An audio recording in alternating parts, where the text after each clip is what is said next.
नमस्कार दोस्तों, मैं आलोक कुमार सभी का स्वागत करता हूं। आज हम लोग यूपी पीसीएस प्रारंभिक परीक्षा 2017 के प्रथम प्रश्न पत्र का साल देखेंगे, उसको तैयार करेंगे। रिपीटेड प्रश्न कितने रहते हैं इसका अंदाज़ा आप इन्हीं जो आपको पेपर करवा चुका हूं, इन्हीं का तुलनात्मक अध्ययन करके आप लगा सकते हैं। जैसे 2017 के प्रश्नों को देखिए, फिर 18 के प्रश्नों को देखिए और फिर देखेंगे कि कितने सवाल जो हैं एज ए डिश उठा के वहीं लगा दिए गए हैं। तो हाथ कंगन को आरसी क्या और पढ़े लिखे को फारसी क्या, तो आप खुद ही देख सकते हैं। चलिए शुरू करते हैं। पहले भारतीय इतिहास वाला हिस्सा है, इसको देखेंगे। ऋग्वेद में कई परिच्छेदों में प्रयुक्त अघन्य शब्द संदर्भित है दोस्तों। तो सभी को पता होगा गाय के लिए जो है अघन्या या फिर अघन्य मतलब ना मारने योग्य। गाय का पौराणिक महत्व सभी लोग जानते हैं, इसीलिए इसको अघन्या कहा जाता है। तो गाय के लिए इस्तेमाल होता था। अगला प्रश्न, निम्न में से किस शैलकृत गुफा में 11 सिरों के बोधिसत्व का अंकन प्राप्त होता है दोस्तों? तो कन्हेरी की गुफा में 11 सिरों के बोधिसत्व का अंकन प्राप्त होता है। बोधिसत्व से तात्पर्य साथियों उस व्यक्ति से है जो बुद्ध के मार्ग पर चलते हुए मोक्ष की प्राप्ति की कामना रखता है, उसी को बोधिसत्व कहते हैं। महाराष्ट्र के मुंबई में कन्हेरी की गुफाएं अवस्थित हैं दोस्तों। ये गुफाएं संजय गांधी राष्ट्रीय उद्यान परिसर में उपलब्ध हैं, स्थित हैं, याद रखिएगा। फिर कथनों पर विचार करना है। पश्चिमी गोदावरी जिले के गुंटूपल्ली में प्रारंभिक चैत्य गृह और बिहार चट्टानों को काटकर बनाए गए हैं। दूसरा, पूर्वी दक्कन के चैत्य और बिहार साधारणतया चट्टानों को काटकर बनाए गए हैं। ठीक है, यहाँ केवल प्रारंभिक चैत्य गृहों की बात हो रही है। दोस्तों चैत्य गृह क्या होते? चैत्य गृह जो थे वो पूजा स्थल हुआ करते थे और बिहार जो हैं भिक्षुओं के ठहरने का स्थान हुआ करते थे। तो दोनों कथन दोस्तों सही हैं, तो विकल्प सी इसका सही जवाब होगा। फिर सूची 1 को सूची 2 से मिलाना है। तीर्थंकर दिए गए हैं और उनसे संबंधित प्रतीक दिया गया है। तो आदिनाथ जी जो थे उनका जो प्रतीक है वह वृषभ है, याद रखिएगा। मल्लिनाथ का जल कलश है। कैसे याद रखना है? मल्ली मतलब मल्लिका शेरावत, जल कलश मतलब जल का कलश लेके चल रही है मल्लिका शेरावत। ठीक है, थोड़ा उसी तरह से कल्पना करिएगा। केवल और केवल याद रखना है, ये फैक्ट जो हैं इसी तरह से याद रखे जा सकते हैं। तो मल्लिनाथ जल कलश इनसे संबंधित है। पार्श्वनाथ सर्प से संबंधित है। ठीक है, सर्प में सा है और पार्श्व में भी सा है, तो ऐसे कनेक्ट कराइएगा, सर्प हो जाएगा। फिर संभवनाथ अश्व, जी हाँ, घोड़े पे चढ़ के कुछ भी संभव हो सकता है। तो संभवनाथ जो प्रतीक है, तीर्थंकर हैं जैन धर्म के, वह अश्व है, याद रखिएगा। बराबरी पहाड़ी की गुफाओं के विषय में कौन सा कथन सत्य नहीं है? बराबरी पहाड़ी पर कुल 4 गुफाएं हैं, एकदम सही है दोस्तों। कौन कौन सी 4 गुफाएं हैं? लौम ऋषि गुफा, लौम ऋषि गुफा, दूसरी सुदामा, तीसरी विश्वकर्मा और चौथी है कर्ण चौपर, याद रखिएगा। इन चारों गुफाओं को जो है आजीविकों के लिए, आजीवक संप्रदाय के लिए दान किया था किसने? अशोक ने। 3 गुफाओं की दीवार पर अशोक के अभिलेख उत्कीर्ण हैं, सही बात है। ये अभिलेख इन गुफाओं को आजीविकाओं को समर्पित होने का उल्लेख करते हैं। आजीविकाओं नहीं होगा दोस्तों, यहाँ पर आजीवक होगा। आजीवक एक संप्रदाय था दोस्तों जिसकी स्थापना मक्खलीपुत्र घोषाल ने की थी, याद रखिएगा। ये सब चीज़ें इनकी व्याख्या में आपको नहीं मिलेगी। तो उसी संप्रदाय को जो है समर्पित थी और उल्लेख जो है इन गुफाओं में इसी संप्रदाय का मिलता है। ये अभिलेख ईसा पूर्व 6वीं शताब्दी के हैं, यही कथन गलत है, याद रखिएगा। दोस्तों 4 गुफाएं तो बराबर की पहाड़ियों पर हैं, बराबर की पहाड़ियाँ बिहार में हैं। फिर 3 गुफाएं जो हैं इसी तरह की नागार्जुनी पहाड़ियों पर हैं, तो याद रखिएगा।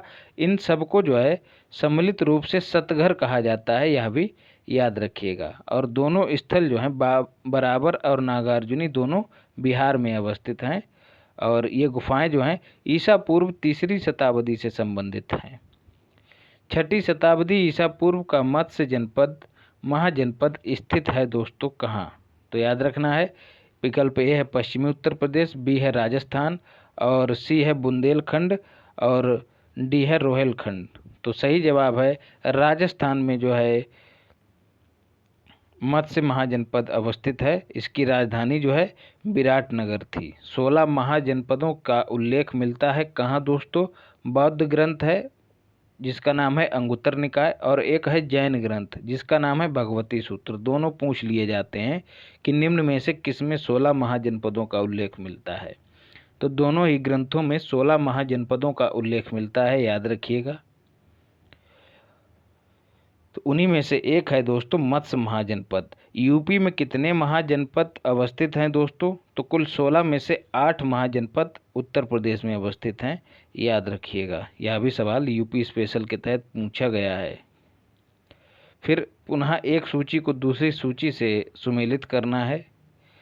गांधार कला दोस्तों किससे संबंधित है? कुषाण से संबंधित है, कुषाण काल से संबंधित है। जूनागढ़ का शिलालेख रुद्र दामन प्रथम से संबंधित है। मिलिंद पन्नो दोस्तों मिनांडर से संबंधित है, याद रखिएगा। हिंद यवन जो आक्रमणकारी था। फिर है तक्षशिला लेख जो है दोस्तों पतिक से संबंधित है, याद रखिएगा। मध्यकालीन इतिहास आ गया है। अकबर के शासनकाल में दक्कन में निम्न पद्धतियों में से कौन सा भू राजस्व वसूली का प्रचलित आधार था दोस्तों? तो हलों की संख्या, जितनी हल की संख्या थी उसी के आधार पर कर का संग्रह किया जाता था। तो यह व्यवस्था दक्कन में मौजूद थी अकबर के समय में।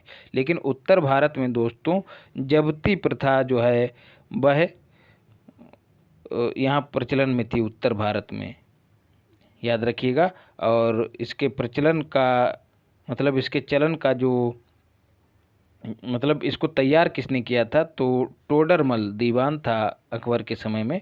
टोडरमल ने यह व्यवस्था स्थापित की थी उत्तर भारत में, याद रखिएगा।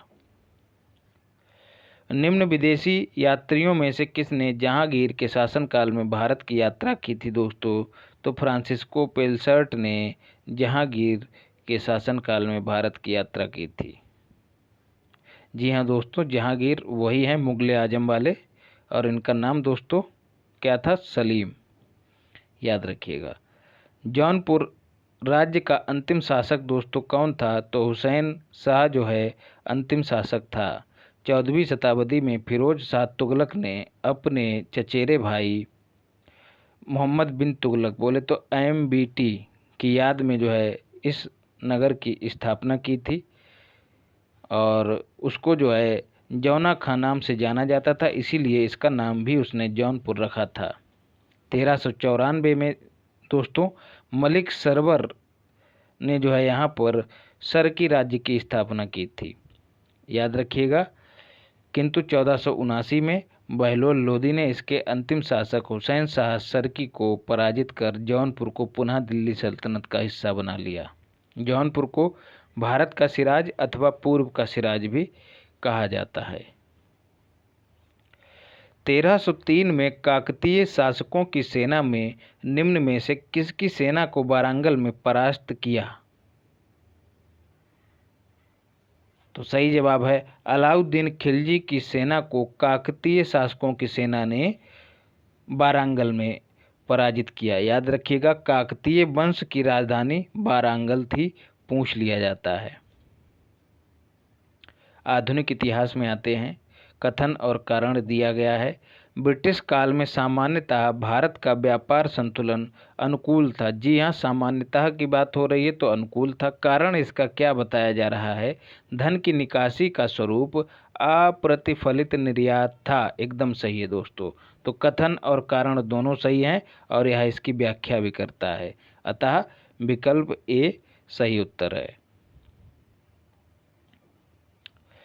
कौन सा युग्म सुमेलित नहीं है? हेक्टर मुनरो जो है दोस्तों बक्सर के युद्ध में अंग्रेजों की तरफ से लड़ रहा था। लॉर्ड हेस्टिंग आंग्ल नेपाल युद्ध में भूमिका निभा रहा था अंग्रेजों की तरफ से। लॉर्ड वेल्जली पुनः अंग्रेजों की तरफ से था। चतुर्थ आंग्ल मैसूर युद्ध में, याद रखिएगा। तृतीय तृतीय आंग्ल मराठा युद्ध दोस्तों लॉर्ड कॉर्नवालिस नेतृत्व कर रहा था, याद रखिएगा, यही कथन गलत है। फिर दोस्तों सवाल उठता है कि तृतीय आंग्ल मराठा युद्ध का नेतृत्व अंग्रेजों की तरफ से कौन कर रहा था, तो सही जवाब है लॉर्ड हेस्टिंग। तीनों मराठा युद्धों को देख लेते हैं। प्रथम आंग्ल मराठा युद्ध वारेन हेस्टिंग अंग्रेजों की तरफ से था, और द्वितीय आंग्ल मराठा युद्ध जो है लॉर्ड वेल्जली, और तृतीय आंग्ल मराठा युद्ध जो है लॉर्ड हेस्टिंग के समय में हुआ, याद रखिएगा। तो हेस्टिंग पहले में भी हेस्टिंग है और तीसरे में भी हेस्टिंग है, दूसरे में वेल्जली है, याद रखिएगा। पुनः दोस्तों विद्रोह दिए गए हैं और वर्ष दिया गया है, इनको विधिवत आप रट जाइएगा। जो भी यहाँ तो केवल 4 ही दिए गए हैं, जरूर एक सवाल मिलान करने के लिए दे दिया जाता है। तो पावना विद्रोह दोस्तों 1873 में हुआ है। दक्कन का किसान विद्रोह 1875 में हुआ है। सन्यासी विद्रोह जो है 1763 ईस्वी में हुआ है। कोल विद्रोह जो है वह 1831 में हुआ है। अहोम विद्रोह दोस्तों 1828 में हुआ है, यह भी याद रखिएगा। और संथाल विद्रोह जो है 1856 में हुआ है, यह भी याद रखिएगा। 56 नहीं साथियों, शायद 55 है, एक बार देख लीजिएगा। 55 से 56, जी हाँ 55 में हुआ होगा, पुष्ट कर लीजिएगा इस जानकारी को, थोड़ा सा डाउट लग रहा है मुझे। किस समाज सुधारक ने 1826 के जूरी अधिनियम का घोर विरोध किया था, तो सही जवाब है राजा राम मोहन राय। एक ऐसा अधिनियम बनाया गया था कि न्यायपालिका में भारतीयों की सुनवाई या भारतीयों के जो मामले हैं उनकी सुनवाई कोई अंग्रेज न्यायाधीश या फिर आंग्ल भारतीय न्यायाधीश ही करेगा, कोई हिंदू न्यायाधीश नहीं करेगा, अर्थात कोई भारतीय न्यायाधीश उसकी सुनवाई नहीं करेगा। तो स्वाभाविक सी बात है भेदभाव होना था, तो इसका पुरजोर विरोध किया किसने, राजा राम मोहन राय ने, याद रखिएगा। भारतीय पुनर्जागरण का इनको अग्रदूत कहा जाता है। किन स्थानों पर डचों ने अपने व्यापारिक अड्डे स्थापित किए दोस्तों, तो सभी स्थानों पर स्थापित किए। कौन कौन से, नागपट्टनम, चिंसुरा, मछलीपट्टनम, सूरत, भरूच, आगरा, या जरूर रट जाइएगा, और पटना। ये 2 ऐसे नगर हैं जो तटीय क्षेत्रों पे नहीं हैं, तो आमतौर पे लोग इसको छोड़ देंगे। तो आगरा, पटना को जरूर याद रखिएगा। कोचीन और अहमदाबाद। स्वतंत्रता पूर्व भारत में निम्नलिखित में से किसने केंद्रीय विधानसभा में स्वराज दल का समर्थन किया था, तो सही जवाब है मोहम्मद अली जिन्ना ने स्वराज दल का समर्थन किया था। गोपाल कृष्ण गोखले ने किस वर्ष में भारत सेवक मंडल सर्वेंट्स ऑफ इंडिया सोसाइटी की स्थापना की थी, तो सही जवाब है 1905 में। सीधे सीधे सवाल ऐसे भी पूछ लिया जाता है कि सर्वेंट्स ऑफ इंडिया सोसाइटी की स्थापना किसने की, तो सही जवाब है गोपाल कृष्ण गोखले ने की थी। फिर है किस वर्ष बंगाल के मिदनापुर जिले में जातीय सरकार की स्थापना हुई थी, तो सही जवाब है 1942 में। भारत छोड़ो आंदोलन के दौरान कई जिलों में जो है समानांतर सरकारें स्थापित कर ली गई थीं, उनमें से एक बंगाल का मिदनापुर भी था। ऐसे ही दोस्तों सतारा नामक एक स्थान जो कि महाराष्ट्र में अवस्थित है, वहाँ पर बाई बी चौहान या फिर बाई बी चौहान और नाना पाटिल की अध्यक्षता में जो है समानांतर सरकार का गठन किया गया था। और ऐसे ही बलिया में जो कि उत्तर प्रदेश में अवस्थित है, वहाँ पर चित्तू पांडे ने समानांतर सरकार का गठन किया था, याद रखिएगा।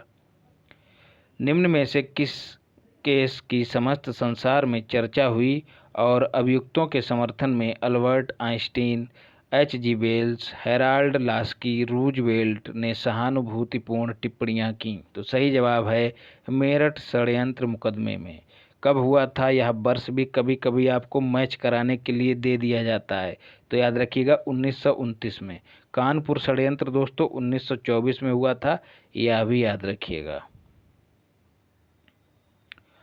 तो 1929 में सरकार ने जो है कुछ लोगों पर राजद्रोह का मुकदमा चलाया, जिसकी संसार में आलोचना हुई। ये लोग कौन थे? श्रमिक नेता थे, याद रखिएगा। और इसी को मेरठ षड्यंत्र कहा जाता है। तमाम तरह के आरोप लगा के यह मुकदमा चलाया और उसको राजद्रोह का नाम दिया। तो आइंस्टीन H.G. वेल्स ने इसकी भरसक आलोचना की थी। किसने ईस्ट इंडिया कंपनी के बारे में यह टिप्पणी की कि कंपनी एक असंगति है, परंतु यह उस व्यवस्था का भाग है जहां सब कुछ ही असंगत है? तो सही जवाब होना चाहिए T.B. मैकाले। मैकाले का पूरा नाम G.B. नहीं T.B. मैकाले था, याद रखिएगा। मैकाले जो हैं लॉ कमीशन के प्रधान रहे थे। द इंडियन पीनल कोड की पांडुलिपि इन्होंने ही तैयार की थी, याद रखिएगा। और इन्होंने ही कहा था कि मैकाले की मतलब कंपनी एक असंगति है, और जो कथन ऊपर हमने पढ़ा है कि कंपनी एक असंगति है परंतु यह उस व्यवस्था का भाग है जहां सब कुछ ही असंगत है। यह टिप्पणी T.B. मैकाले ने की थी, ना कि G.B. मैकाले ने। आयोग ने इस प्रश्न को मूल्यांकन से बाहर कर दिया है। दोस्तों, कुछ लोगों का सवाल है कि हम करंट अफेयर्स कितना कवर करें। तो बता दूं दोस्तों, साल भर का करंट अफेयर्स तो एकदम डट के पढ़ना है। कितनी बड़ी भूमिका है यह सर्वविदित है, बताने की आवश्यकता नहीं है दोस्तों।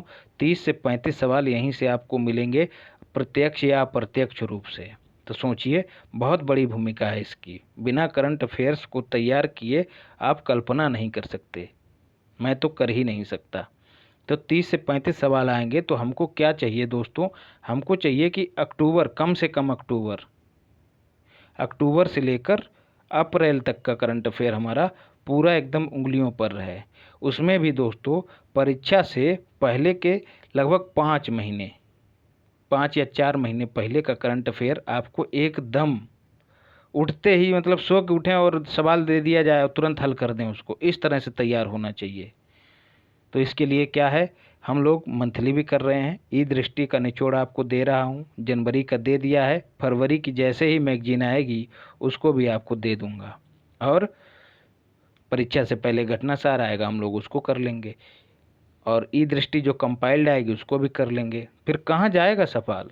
चुन चुन के एकदम मारेंगे कुत्तों की तरह, जैसे शोले में मारते हैं ना धर्मेंद्र जी, चुन चुन के मारेंगे करंट अफेयर्स के सवालों को। तो डरना नहीं है। और हाँ, यदि कुछ लोग चाहते हैं, उनको लगता है कि बहुत कठिन काम है, तो भैया कठिन तो है ये, आसान यहाँ कुछ भी नहीं है।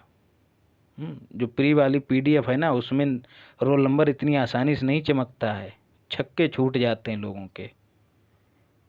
तो फिर भी उनको बताता चलूँ, यदि थोड़ी सी लिबर्टी लेना चाहते हैं तो बस इतना कर लीजिए कि जो मैंने घटनासार का आपको निचोड़ दिया है दिसंबर तक का पूरा, उसको ज़रूर देख लीजिए। 2-3 बार उसको देख लीजिए, उतने में काफ़ी कुछ आपको मिल जाएगा। और मैंने वीडियो पूरी डाल रखी है अचूक मार्ग सामग्री के नाम से। अक्टूबर की भी पड़ी है, नवंबर की भी पड़ी है और दिसंबर की भी पड़ी है। जनवरी का आपको ई दृष्टि से दे रहा हूँ। तो देखिए, अगर अक्टूबर को छोड़ दें, उसका थोड़ा सा हिस्सा बचा हुआ है, उसको अगर छोड़ दें तो नवंबर से आपको एकदम मिल रहा है, हैंड रिटन PDF मिल रही है। और क्या चाहिए सर? लेकिन कुछ लोग जो हैं भाई भाग जाते हैं, अपना प्रदूषित मानसिकता के हैं, प्रदूषण वाली, वो फैला देते हैं, निकल लेते हैं। एक आध सब्सक्राइबर भागता रहता है, लेकिन 2-4 बढ़ते भी रहते हैं। अभी 2-3 दिन का गैप हो गया दोस्तों, थोड़ा स्वास्थ्य गड़बड़ा गया था। चलिए शुरू करते हैं। तो करंट अफेयर्स को लेकर निश्चिंत रहिए, जितना दे रहा हूँ कहीं भी कतई अपनी ऊर्जा आपको बर्बाद नहीं करनी है। बिहार का पेपर उठा लीजिए, PCSJ का पेपर उठा लीजिए और मिला लीजिए कि जो आपको पढ़ाया है भाई आया या नहीं आया। 100% गारंटी नहीं लेता हूँ दोस्तों, यूं ही नहीं पढ़ाता हूँ, खुद मेंस लिखता हूँ और ईश्वर ने चाहा तो इस बार भी लिखूंगा, आपके साथ लिखूंगा और आपको भी लिखवाऊंगा। भरोसा रखिए, मेहनत से कतई पीछे मत हटिए। होली आ रही है, कुछ लोग जाएंगे 4-5-6 दिन घर पे लगाएंगे। अब मजबूरी है तो चले जाइए, अन्यथा मैं तो यही कहूँगा कि घर ना जाइए, डट के पढ़िए, चाप के पढ़िए। तो चालू रखिए, अगर जाएं भी तो जो अपना उद्देश्य है उसको स्पष्ट रखना है, हमको एकदम ऊपर प्राथमिकता में रखना है कि अगर जा रहे हैं तो लगा लिया ईयरफोन और जा रहे हैं अपना देखते हुए। कुछ भी, मैं नहीं कहता कि आप करंट अफेयर ही पढ़ें, कुछ भी अपना पढ़ते हुए जा रहे हैं। PDF खोल ली, दनादन पढ़ते चले जा रहे हैं। घर पे भी मान लो यहाँ आप 8 घंटे 9 घंटे 10 घंटे पढ़ते हैं, तो घर पे कम से कम 4 घंटे पढ़ना है हमको, एकदम नहीं छोड़ना, क्योंकि बहुत ही संवेदनशील दौर है दोस्तों ये। जैसे ही होली निपटेगी कुछ नहीं बचेगा, कतई समय ना के बराबर है, और गोल्डन अपॉर्चुनिटी है। इस बार प्री अगर पास कर गए ना तो मेंस बहुत आसान रहेगा, क्योंकि पाठ्यक्रम बदलने वाला है। जैसे 2018 में हुआ था, वैसे ही पुनः एक बार दोहरा रहा है आयोग चीज़ों को। तो घबराना कतई नहीं है, बस लगे रहना है, उद्देश्य अपना स्पष्ट रखना है। उस पर ये दुनिया की माया की जो धूल है ना, इसको नहीं जमने देना है, और ईश्वर पे भरोसा रखना है, मेहनत करना है। चलिए, मिलान करना है, बहुत हो गया। रॉलेट एक्ट के विरुद्ध सत्याग्रह, पुराना पेपर कतई नहीं छोड़ना है, इसीलिए आपको दे रहा हूँ। पुराना पेपर चुन चुन के लगाना है, करंट अफेयर चुन चुन के करना है। बाकी घटना चक्र का जो पूर्वालोकन है उसको तो बिल्कुल ही करना है। तो ये चीज़ें, इतना कंटेंट आपको कतई कर लेना, चाट जाना है इसको। इसके अलावा आप जो कुछ पढ़ सकें जो रिलेवेंट हो, ये नहीं कि कुछ भी देख रहे घंटों की मैराथन से कुछ नहीं होगा, सब टाइम की बर्बादी है। ये मैराथन नहीं, कुछ सब आपका टाइम ले रहे हैं, व्यूज बढ़ा रहे हैं अपने अपने। है? आपको कहा है कि वो जो बजट आया है यूपी का, उसका कोशिश करूंगा पूरा आपको वीडियो देने का, कंटेंट निकाल के कोर कंटेंट आपको दे दूंगा। एक दो सवाल जरूर मिल जाएगा वहाँ से, और यदि नहीं भी मिला तो मेंस में बहुत काम आएगा, तो अलग से उस पर वीडियो बना दूंगा, निश्चिंत रहिए। रॉलेट एक्ट के विरुद्ध सत्याग्रह दोस्तों 1919 में हुआ था। चंपारण सत्याग्रह 1917 में हुआ था, आपको पता होगा। खेड़ा किसान आंदोलन 1918 में हुआ था। अहमदाबाद मिल हड़ताल 1918 में हुई थी। तो ये दोनों ओवरलैप कर रहे हैं, दोनों 1918 में हुए थे। लेकिन आपको याद कैसे रखना है, अहमदाबाद जो है वो बाद में नहीं हुआ। फिर कौन हुआ बाद में? खेड़ा बाद में हुआ, अहमदाबाद पहले हुआ। दोनों हुए 1918 में ही, लेकिन अहमदाबाद बाद में नहीं हुआ, ऐसे याद रखिएगा। मिलान करने के लिए दे दिया जाता है, और इस तरह से आप यदि मिलान करेंगे तो सही उत्तर पाएंगे, विकल्प ए। भूगोल को देखते हैं, पुनः सूची 1 को सूची 2 से मिलाना है, सीधे उत्तर में चलते हैं। वन अनुसंधान संस्थान दोस्तों देहरादून में अवस्थित है। भारतीय चारागाह एवं चारा अनुसंधान संस्थान झांसी में अवस्थित है। केंद्रीय शुष्क क्षेत्र अनुसंधान संस्थान जोधपुर में है। भारतीय कृषि अनुसंधान संस्थान नई दिल्ली में है, याद रखिएगा। 1929 में इसकी स्थापना हुई थी, यह भी याद रखिएगा। और अभी मोदी जी ने यहीं पर किसान सम्मेलन का आयोजन किया है, यह भी आपको याद रखना है। पुनः मिलान करना है, दर्रे दिए गए और राज्य दिया गया है। सिपिकिला दर्रा हिमाचल प्रदेश में है। बोमीडीला दर्रा अरुणाचल प्रदेश में है। नाथुला दर्रा दोस्तों मेघालय में नहीं है, यही कथन गलत है। नाथुला दर्रा जो है सिक्किम में अवस्थित है, याद रखिएगा। जोजिला दर्रा जम्मू कश्मीर में है। भारत का सर्वाधिक गहराई वाला बंदरगाह कौन सा है दोस्तों? तो दिए गए विकल्पों में पारादीप बंदरगाह सर्वाधिक गहराई वाला है, लेकिन यदि बात की जाए कि वास्तविक रूप से गहराई वाला कौन सा है, तो याद रखिएगा विशाखापत्तनम।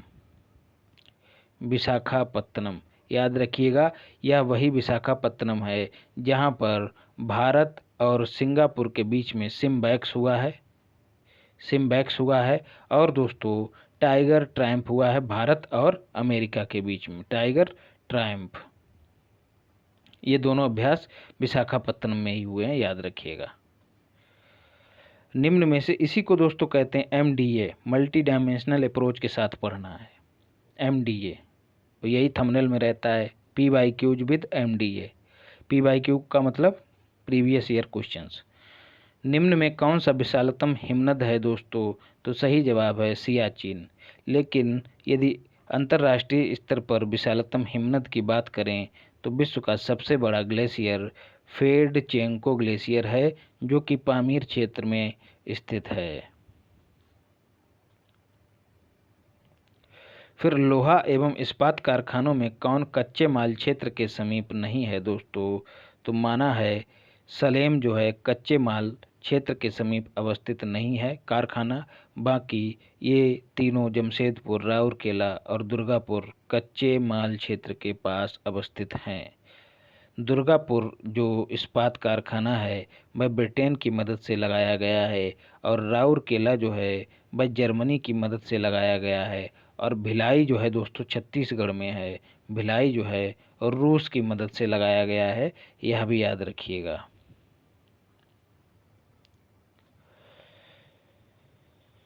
आयोग ने जो है विकल्प सी माना है, याद रखिएगा, दुर्गापुर को माना है। हमको आयोग वाला ही याद रखना है, दुर्गापुर ही जो है वह कच्चे माल क्षेत्र में अवस्थित नहीं है। फिर क्या करना है, कर्क रेखा किन राज्यों से होकर गुजरती है? 23.5 डिग्री नॉर्थ को ही अक्षांश रेखा को, उत्तरी अक्षांश रेखा को ही कर्क रेखा कहते हैं, और दक्षिणी अक्षांश रेखा को मकर रेखा कहते हैं। तो यह भारत के 8 राज्यों से होकर गुजरती है। उनमें से कौन कौन से हैं? तो गुजरात हो गया, और छत्तीसगढ़ हो गया, और झारखंड। उत्तर प्रदेश इसमें सम्मिलित नहीं है, याद रखिएगा। आपको जो है बताता चलूं कि जो भारत का प्रधान मध्याह्न समय रेखा जो है IST इंडियन स्टैंडर्ड टाइम है, वह 5 राज्यों से होकर गुजरती है। याद रखिएगा कौन कौन से हैं। यूपी हो गया है, MP, और छत्तीसगढ़ CG, और उड़ीसा, और फिर आंध्र प्रदेश। इन 5 राज्यों से IST गुजरती है। और उत्तर प्रदेश के कहाँ से गुजरती है? उत्तर प्रदेश के नैनी से। और कहीं कहीं विकल्प में आपको मिर्ज़ापुर भी मिलेगा, तो मिर्ज़ापुर भी आप कर दीजिएगा। नैनी से होकर गुजरती है, याद रखिएगा। कर्क रेखा के लिए एक ट्रिक है, मित्र पर गमछा झार। आपको पता होगा, इसको देख लीजिएगा। गमछा झार, झार का मतलब झारखंड हो गया है। मी का मतलब मिजोरम हो गया है। त्रा का मतलब त्रिपुरा हो गया है। पा का मतलब जो है मित्र पर। आर का मतलब राजस्थान हो गया है। और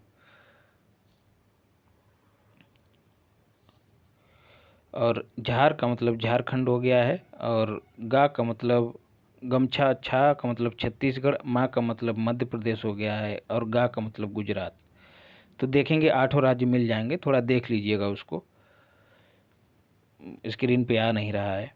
निम्नलिखित पहाड़ियों का पश्चिम से पूर्व सही क्रम कौन सा है? तो सभी जान रहे होंगे, गारो, खासी, जैंतिया और नागालैंड में नागा। तो सी विकल्प सही हो जाएगा। निम्न में से कौन से युग्म सही सुमेलित हैं? इडुक्की तापीय शक्ति ग्रह है, सबरीगिरी जल विद्युत परियोजना है, और तीसरा जो विकल्प है घाट प्रवाह सिंचाई परियोजना है, और रामगंगा बहुउद्देशीय परियोजना है। तो विकल्प 2, 3, 4 सही हैं, पहला वाला सही नहीं है। इडुक्की जो है दोस्तों ताप विद्युत परियोजना नहीं है, वह जो है जल विद्युत परियोजना है, याद रखिएगा। फिर सूची 1 को सूची 2 से मिलान करना है। जलप्रपात दिए गए हैं और नदी दी गई है। जोग जलप्रपात दोस्तों पिछली बार भी आपको बताया, कर्नाटका में शरावती नदी पर अवस्थित है। गोकाक जलप्रपात जो है वह घाट प्रभा नदी पर अवस्थित है, कर्नाटका में, बेलगांव में। जी हाँ दोस्तों, यहीं पर कांग्रेस का जो 39वां अधिवेशन हुआ था, किनकी अध्यक्षता में? महात्मा गांधी जी की अध्यक्षता में। तो कांग्रेस का 39वां अधिवेशन हुआ था, एकमात्र अधिवेशन जिसकी अध्यक्षता गांधी जी ने की थी। डुडुमा जो है दोस्तों जलप्रपात मचकुंड नदी पर है, जो कि ओडिशा में अवस्थित है। दूध सागर जलप्रपात मांडवी नदी, जो कि गोवा और कर्नाटका की सीमा पर बहती है, पर अवस्थित है। किन शैल क्रमों में भारत का 90% से अधिक कोयला जो है उपलब्ध है? तो सही जवाब है गोंडवाना क्रम के शैल क्रमों में भारत का 90% से अधिक कोयला निकाला जाता है, तो याद रखिएगा। पुनः सूची 1 को सूची 2 से मिलान करना है। कृषि जो स्थानांतरित कृषि है दोस्तों, उसको अलग अलग क्षेत्रों में अलग अलग से नाम से जाना जाता है। तो पश्चिमी घाट पर स्थानांतरित कृषि को क्या कहते हैं? कुमारी कहते हैं। दक्षिण पूर्वी राजस्थान में बाल्तरे कहते हैं। उत्तर पूर्वी भारत में झूम कहते हैं। और मध्य प्रदेश तथा छत्तीसगढ़ में डाहिया कहते हैं। फिर सूची 1 सूची 2 से मिलानी है। बाल्को जो है दोस्तों, बाल्को कोरबा में अवस्थित है, एल्युमिनियम कंपनी है। कोरबा कहाँ है? छत्तीसगढ़ में है। हिंडाल्को कहाँ अवस्थित है? उत्तर प्रदेश के रेणुकूट में। इंडियन एल्युमिनियम कंपनी इंडाल जो है वह हीराकुंड ओडिशा में अवस्थित है। नाल्को जो है ओडिशा के कोरापुट में अवस्थित है, याद रखिएगा। विश्व का भूगोल देख लेते हैं। वर्षा की मात्रा निर्भर करती है वायुमंडल में नमी पर, याद रखिएगा। जितनी ज़्यादा नमी होगी वर्षा की मात्रा उतनी ही अधिक होगी। अधोलिखित में से कौन शीत महासागर धारा नहीं है या शीत सागरीय धारा नहीं है? तो याद रखिएगा, जिसमें अंगुलियां जल जाएं उसी को कहते हैं अंगुली हाथ। अंगुली और हाथ जो है दोनों जल जाएं तो वह गर्म जलधारा ही होगी। और अंगुली और हाथ जो है, जलता कहाँ है? हाथ से जो है लोग रोटी सेंक लेते हैं, चिमटा नहीं होता गरीबी में भारत में। तो भारत के जो सर्वाधिक नज़दीक और उसके नाम से जो महासागर है वह है हिंद महासागर। तो यह हिंद महासागर की धारा है, अंगुल हास धारा या गर्म जलधारा है, याद रखिएगा। दक्षिणी हिंद महासागर में अवस्थित है। बाकी कनारी जलधारा जो है दोस्तों उत्तरी अटलांटिक महासागर में है, अफ्रीका के तट पर बहती है, पश्चिमी अफ्रीका। हम्बोल्ट की धारा दोस्तों पेरू, जी हाँ, दक्षिण अमेरिका के पश्चिमी तट के किनारे पर बहने वाली ठंडी जलधारा है। कनारी भी ठंडी है, हम्बोल्ट भी ठंडी है। और ओएसियो धारा जो है बेरिंग जल संधि से होकर प्रवाहित होने वाली ठंडी जलधारा है। यह प्रशांत ठंडी धारा है, जिसके द्वारा आर्कटिक सागर का ठंडा जल प्रशांत महासागर में पहुंचता है, याद रखिएगा। तो ये ठंडी जलधाराएं हो गई। किसे यूरोप की तेल राजधानी कहा जाता है? तो सही जवाब है एवरडीन को जो है यूरोप की तेल राजधानी कहा जाता है। कैसे याद रखना है? एवर रेडी जो सेल आता है वह दोस्तों ऊर्जा का स्रोत होता है और तेल भी ऊर्जा का स्रोत होता है। और यह स्रोत निकल कहाँ से रहा है? तो एवरडीन से निकल रहा है। तो एवर रेडी से एवरडीन को जोड़ दीजिएगा, भूलेंगे नहीं। और दोस्तों एक और आपके लिए ट्रिक बनाया है, बाल्टी की तरी में कील। तरी का मतलब तल होता है दोस्तों, बाल्टी का ग्रामीण क्षेत्र में उसको तरी कहते हैं। तो बाल्टी का मतलब बाल्टिक सागर, ठीक है। तरी में कील, तरी का मतलब उत्तरी, उत्तरी कौन? उत्तरी सागर। तो बाल्टिक सागर और उत्तरी सागर, इन दोनों को कौन जोड़ता है? कील नहर। बहुत सवाल पूछा जाता है। तो बाल्टी की तरी में कील मतलब बाल्टिक सागर और उत्तरी सागर को कील नहर परस्पर जोड़ती है, याद रखिएगा। उत्तरी सागर में जो है महत्वपूर्ण तेल के निक्षेप के खोज के साथ ही एवरडीन में पेट्रोलियम उद्योग का विकास हुआ था। देखिए दोस्तों, ये सब चीज़ें आपको अन्यत्र नहीं मिलेंगी। फिर सवाल है, निम्न में से किस देश या देश समूह की सीमा इजराइल से लगी हुई है? तो सही जवाब है लेबनान, सीरिया, जॉर्डन और मिस्र। चारों की सीमाएं जो हैं इजराइल से लगी हुई हैं। किसकी नहीं लगी है दोस्तों? आपको पता होगा, टर्की की सीमा, जिसको अब तुर्की कहा जाता है, नाम उसका बदल गया है। तो अब नाम तुर्की या फिर टर्की की बजाय तुर्की हो गया है। तुर्की की सीमा दोस्तों इजराइल से नहीं लगती है, लेकिन सीरिया से लगती है। और अभी हाल ही में दोस्तों तुर्की और सीरिया में जो है भूकंप आया और बहुत ही ऊंचे लेवल पे जो है जन धन की हानि हुई है। वहीं पर भारत ने जो राहत सामग्री और राहत जो दल भेजे हैं मदद करने के लिए जो भूकंप पीड़ित हैं, वह किस ऑपरेशन के तहत भेजे हैं दोस्तों?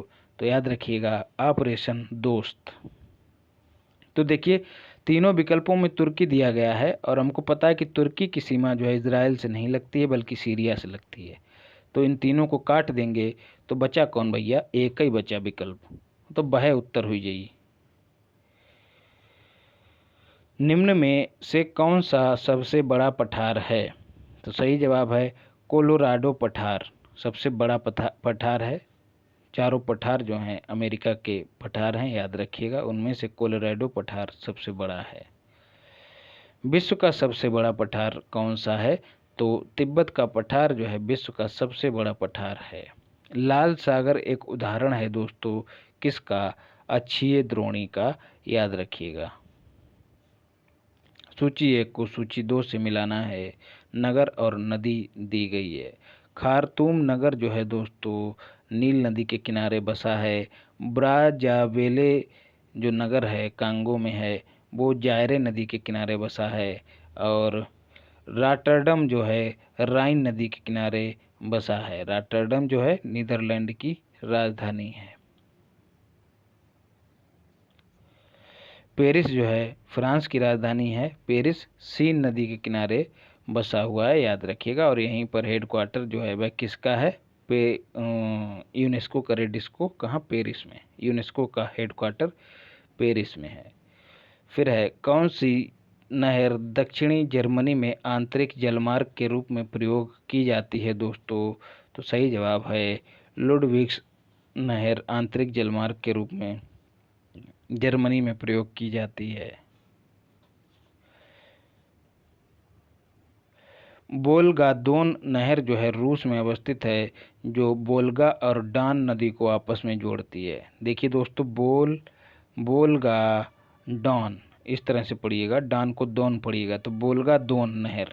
नाम को दोनों को जोड़ देंगे तो नाम निकल आएगा किसका? नहर का। तो वोल्गा और डॉन दोनों को जोड़ती है कौन सी नदी?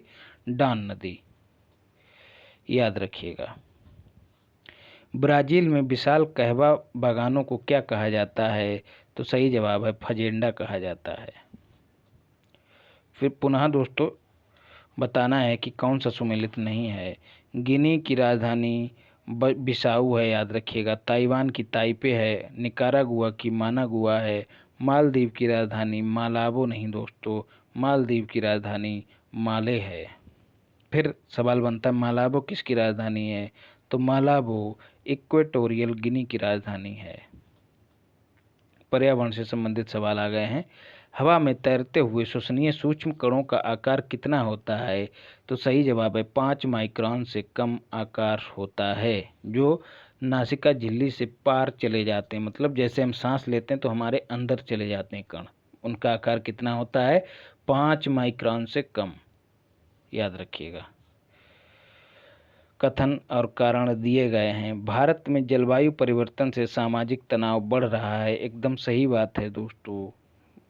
एक मोटा कारण बताएं तो जलवायु परिवर्तन से जो है ग्लोबल वार्मिंग बढ़ रही है। ग्लोबल वार्मिंग बढ़ रही है तो ग्लेशियर पिघल रहे हैं, ग्लेशियर पिघल रहे हैं तो समुद्र का स्तर जो है वह बढ़ रहा है। और जो तटों पर लोग रहते हैं उनके घर आशियाने डूब रहे हैं, तो वो अंदर की ओर भागेंगे। और अंदर जो है क्या है, जनसंख्या पहले से भरी पड़ी है, तो क्या होगा? टकराव की स्थिति पैदा होगी, तो क्या होगा? सामाजिक तनाव बढ़ेगा। एरिया कम हो जाएगा, लोग बढ़ जाएंगे। कारण क्या है? मौसम की चरम दशा की बारंबारता एवं तीव्रता से खाद्य सुरक्षा पर भी गंभीर प्रभाव पड़ेगा। जी हाँ दोस्तों, जब टेम्परेचर बढ़ जाएगा तो बहुत सी फसलें जो हैं सरवाइव नहीं कर पाएंगी और खाद्यान्न उत्पादन कम हो जाएगा, तो स्वाभाविक सी बात है कि खाद्य सुरक्षा पर संकट आ जाएगा। और इसीलिए जो है इन सब चीज़ों को ध्यान में रखते हुए, कथन और कारण दोनों सही है, व्याख्या भी करता है। इन्हीं समस्याओं को ध्यान में रखते हुए 2023 को मोटा अनाज वर्ष घोषित किया गया है, ताकि मिलेट्स, इसको मिलेट्स भी कहते हैं मोटे अनाज को, ताकि व्यक्ति की थाली में जो है मिलेट्स ज़्यादा से ज़्यादा इस्तेमाल किया जाए खाने के रूप में। और आपको पता होगा मिलेट्स जो हैं, ये जो वर्तमान जलवायु परिवर्तन हो रहे हैं उनके अंदर इससे लड़ने की क्षमता अन्य फसलों की अपेक्षा अधिक है। इसीलिए जो है 2023 को मिलेट्स वर्ष घोषित किया गया है। भारत में स्थापित प्रथम राष्ट्रीय उद्यान कौन सा है? जिम कॉर्बेट राष्ट्रीय उद्यान बहुत बार पूछा गया है, बच्चा सवाल हो गया। 1936 में इसकी स्थापना हुई थी, तब इसका नाम भैया का रहा है हैली राष्ट्रीय उद्यान, हैली नेशनल पार्क। लेकिन बाद में जाको नाम का हुई गो, बाद में जाको नाम हुई गो का जिम कॉर्बेट राष्ट्रीय उद्यान। फिर का भाव, फिर भाव है वर्तमान में क्या हो गया है, वर्तमान में हो गया है रामगंगा राष्ट्रीय उद्यान। याद रखिएगा रामगंगा। अब इन्होंने ये सब चीज़ें नहीं दी हैं, अब जो है रामगंगा नेशनल पार्क इसका नाम हो गया। क्यों? क्योंकि रामगंगा नदी यहाँ से बहती है। ठीक है। और दोस्तों क्या हुआ था 1973 में जब इंदिरा गांधी की सरकार रहा है तो क्या भाव तो टाइगर प्रोजेक्ट योजना यहीं से चालू की गई थी। याद रखिएगा। निम्न में से कौन जीव से जैव मंडल तक जैविक संगठन का सही क्रम है? तो सही जवाब है विकल्प सी। पहले जनसंख्या होगी, जनसंख्या से समुदाय बनेगा और समुदाय से जो है इकोसिस्टम पारिस्थितिक तंत्र बनेगा और पारिस्थितिक तंत्र से ही एक भूदृश्य का निर्माण होगा।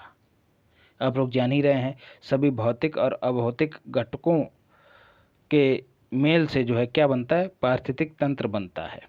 याद रखिएगा तो विकल्प सी ही होगा सही। फिर ग्रीन हाउस गैसें और उनके स्रोतों की बात कही गई है। कार्बन डाइऑक्साइड कहाँ से उत्पन्न होती है? तो थर्मल पावर स्टेशन से। क्लोरोफ्लोरोकार्बन ऑटोमोबाइल्स नहीं दोस्तों, हमारे जो रेफ्रिजरेटर होते हैं, जो प्रशीतक होते हैं, जो चीज़ों को ठंडा रखते हैं, उनमें इसका इस्तेमाल किया जाता है क्लोरोफ्लोरोकार्बन का। तो विकल्प भी सही उत्तर नहीं है। बाकी नाइट्रस ऑक्साइड जो है जलमग्न धान के खेत से उत्पन्न होती है। और क्या होता है जलमग्न धान के खेत से उत्पन्न दोस्तों? Methane CH4। और कहाँ से मीथेन उत्पन्न होती है? कचरे के ढेर से होती है। और कहाँ से? खदानों से होती है। याद रखिएगा खदानों से मीथेन। और दोस्तों कहाँ से होती है? और दोस्तों होती है कहाँ से? पिछली बार भी पढ़ाया था, दीमक की बावी से। यह सवाल पूछा गया, दीमक जहाँ रहती है वहाँ से भी इसका यह उत्पन्न होती है। कौन? मीथेन। और कहाँ से होती है? जो पशु जुगाली करते हैं तो उनके मुख से यह उत्पन्न होती है। याद रखिएगा। हरित गृह प्रभाव से वातावरण में कौन सा परिवर्तन होता है? तो वायुमंडल में कार्बन डाइऑक्साइड की सांद्रता बढ़ जाती है। यह कथन सही नहीं है। वायुमंडल में आर्द्रता बढ़ जाती है। हरित गृह प्रभाव मतलब तापमान बढ़ जाना पृथ्वी का, तो आर्द्रता बढ़ जाती है। क्यों दोस्तों? क्योंकि जो जल स्रोत हैं उनका बाष्पन की दर जो है वह बढ़ जाएगी। और आपको पता होगा नमी की मात्रा जो है वायु में, नमी की मात्रा को ही आर्द्रता कहते हैं। जब बाष्प उठेगी और क्या होगा, वायुमंडल में फैल जाएगी तो आर्द्रता बढ़ जाएगी। क्या है, जीवधारियों की संख्या बढ़ जाती है। बिल्कुल सही है। जब आर्द्रता बढ़ जाती तो और गर्मी भी बढ़ जाती तो क्या होता है, जीव जंतु और जो बैक्टीरिया वगैरह हैं उनको पनपने के लिए अच्छा माहौल मिल जाता है। लेकिन जीवधारियों को जो है वायुमंडल में रखा नहीं जाता है, वातावरण में वायुमंडल में रखा नहीं जाता है, तो यह कथन सही नहीं होगा। वायु की गति बढ़ जाती है। जी हाँ दोस्तों, आपको पता होगा जब तापमान बढ़ेगा तो लो एयर प्रेशर जो है वह उत्पन्न हो जाएगा और हवा जो है दोस्तों हाई एयर प्रेशर से जो है लो एयर प्रेशर की ओर बहती है। आपको पता होगा हाई एयर प्रेशर जो है वह लो एयर प्रेशर की ओर हवा हाई एयर प्रेशर से बहती है, ठंडे क्षेत्रों से गर्म क्षेत्र की ओर बहती है। तो वायु की गति भी बढ़ जाएगी। तो दो विकल्प सही हैं, याद रखिएगा बी और डी। यही इनकी व्याख्या में कहा गया है।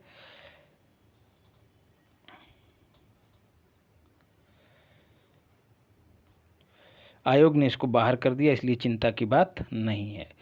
सबके लिए सतत ऊर्जा दशक पहल है दोस्तों किसकी? तो संयुक्त राष्ट्र संघ की है। याद रखिएगा सतत ऊर्जा दशक जो है दोस्तों 2014 से 24 तक के समय को जो है सतत ऊर्जा दशक यूनाइटेड नेशन ने घोषित किया है। याद रखिएगा। प्रदूषक दिए गए हैं और उनसे होने वाली बीमारी हमको बताना है कौन सी सही नहीं है। पारा से जो है क्या होता है दोस्तों, मिनी माता बीमारी उत्पन्न होती है। कैडमियम से इटाई इटाई बीमारी होती है। नाइट्रेट के आयनों से जो है ब्लू बेबी सिंड्रोम होता है।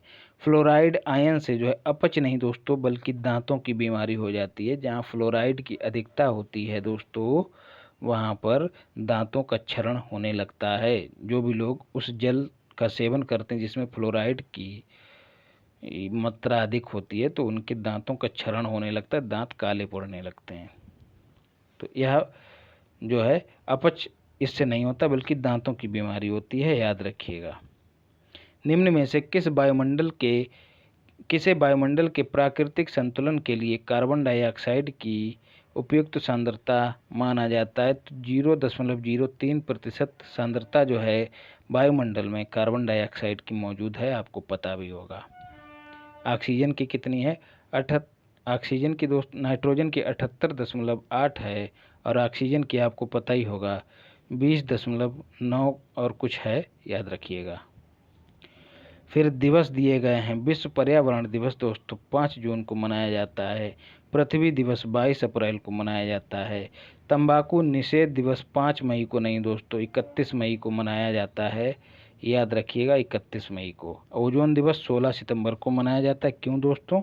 क्योंकि इसी दिन जो है 16 सितंबर 1987 को जो है क्या हुआ था, मॉन्ट्रियल प्रोटोकॉल पर हस्ताक्षर किए थे सभी देशों ने मिलकर, जो ओजोन क्षरण को रोकने के लिए किया गया था, याद रखना है। और 22 मार्च को दोस्तों विश्व जल दिवस भी मनाया जाता है। जैव विविधता को अधिकतम संकट है दोस्तों किससे?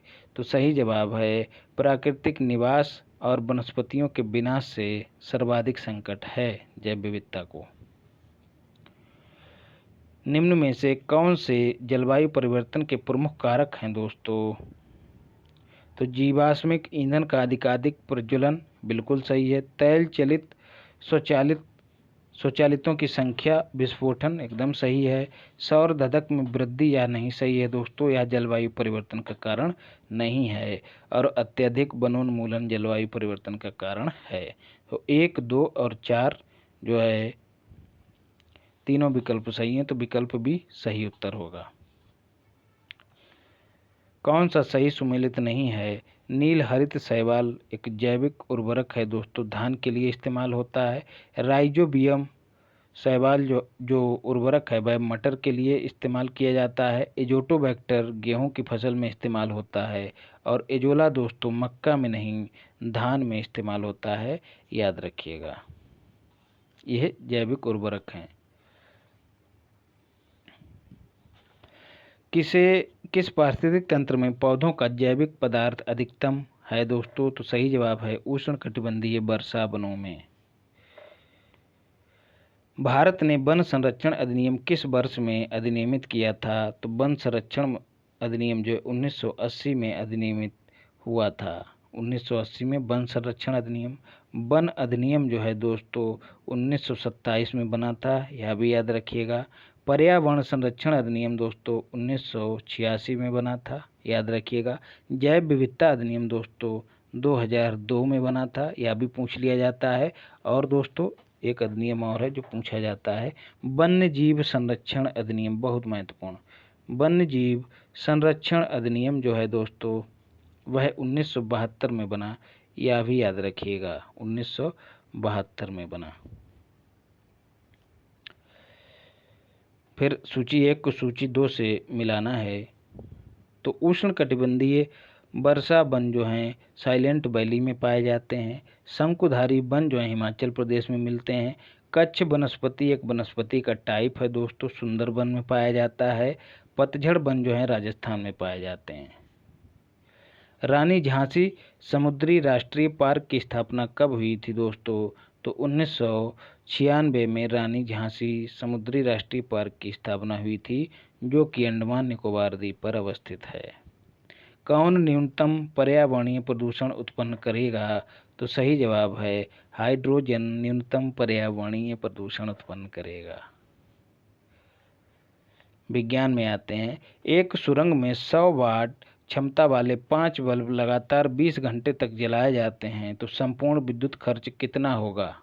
तो इसका सही जवाब है 10 यूनिट। कैसे निकालेंगे दोस्तों? फार्मूला एक रट लेना कहते हैं, क्योंकि एक सवाल पूछा जा सकता है। वाट गुणा घंटा गुणा बल्ब और बटा 1000। इसको हल करेंगे तो जो भी यूनिट आएगी वह विद्युत की खपत बताएगी। 1000 से भाग कर देनी है, जो भी दिया गया हो सबको गुणा करके 1000 से भाग कर दो, उत्तर निकल यही है। यदि 100 ग्राम चीनी को आधा लीटर पानी में मिलाकर एक असंतृप्त चीनी का घोल तैयार किया जाए, तो निम्न में से कौन सी भौतिक राशि नहीं बदलेगी? तो सही जवाब है आयतन नहीं बदलेगा। लेकिन आयोग ने जो है इसको विकल्प ए माना है, द्रव्यमान नहीं बदलेगा। तो हम भी द्रव्यमान को ही मान के चलेंगे क्योंकि इसको मूल्यांकन से बाहर नहीं किया है। मोबाइल चार्जर क्या होता है? एक अपचाई ट्रांसफार्मर होता है। अपचाई ट्रांसफार्मर दोस्तों वह ट्रांसफार्मर का टाइप है जिसमें अधिक विद्युत को कम मतलब वोल्टेज ज़्यादा वोल्टेज को जो है कम वोल्टेज में कन्वर्ट किया जाता है। और उच्चाई ट्रांसफार्मर में क्या होता है? निम्न वोल्टेज को उच्च वोल्टेज में परिवर्तित किया जाता है। तो यह जो है वो चार्जर अपचाई ट्रांसफार्मर है, याद रखिएगा। एक कटा हुआ हीरा जगमगाहट के साथ चमकता है, किसके कारण? बच्चा सवाल है दोस्तों। किसके कारण? पूर्ण आंतरिक परावर्तन के कारण। दोस्तों जो पराक्रमी होते हैं ना, वो दूसरों की परिक्रमा नहीं करते, तो इधर उधर मत भटकिए, मेरे साथ रहिए, मेरी भी आंखें बंद करके परिक्रमा ना करिए। अपने तर्कों के ऊपर जो आपने कवर चढ़ा रखा है ना, माया का, मोह का, मोबाइल का, शॉर्ट वीडियो का, रील्स का, इस सब को हटाइए और जो तर्क हैं उनकी कसौटी पे मुझको कसिए, फिर देखिए खरा उतरता हूँ या नहीं उतरता हूँ। अगर उतरूँ तो फॉलो कीजिए, लाइक कीजिए, सब्सक्राइब कीजिए और शेयर भी कीजिए, तभी आपको अच्छे से अच्छा कंटेंट आपको दे पाऊंगा। तो जो पराक्रमी होते हैं वो दूसरों की परिक्रमा नहीं करते हैं, तो इधर उधर मत भटकिए। टेलीविजन दर्शक डिश एंटीना प्रयुक्त करते हुए बरसात में उपग्रह सिग्नल प्राप्त नहीं करते हैं, क्यों दोस्तों? क्योंकि एंटीना छोटे होते हैं। ये बहुत पहले की बात हो रही है दोस्तों, जब क्या होता था, एक आदमी ऊपर चढ़ता था छत पे और एक घर पे नीचे स्क्रीन देखता था, आओ नहीं आओ, आओ नहीं आओ, इस तरह से उनके बीच संवाद होता था। मैं भी इसका हिस्सा रहा हूँ दोस्तों। वर्षा की बूंदें रेडियो तरंगों की ऊर्जा अवशोषित करती हैं, एकदम सही है दोस्तों। तीसरा कथन, वर्षा की बूंदें रेडियो तरंगों की मूल दिशा को विचलित कर देती हैं, यह कथन भी सही है। तो विकल्प डी सही उत्तर होगा। रसायन विज्ञान देखते हैं। कौन सा एक पदार्थ प्राकृतिक बहुलक है दोस्तों? तो रेशम प्राकृतिक बहुलक है। यूरिया क्या है दोस्तों? तो एक नाइट्रोजन युक्त कार्बनिक यौगिक है, ना कि अकार्बनिक। तो सही जवाब विकल्प ए होगा। फार्मूला इसका रट लेना है, CONH2 का होल ट्वाइज। कार्बनिक रसायन के क्षेत्र में इसको कार्बामाइड भी कहा जाता है। LPG सिलेंडर के रिसाव से उत्पन्न दुर्गंध को जानने के लिए उसमें कौन सी गैस मिलाई जाती है? कई बार बता चुका हूँ दोस्तों, मरकप्टेन, याद रखिएगा। सर्वाधिक सबसे बड़ा घटक LPG में कौन सा होता है? ब्यूटेन। उसके बाद दूसरा नंबर प्रोपेन का होता है।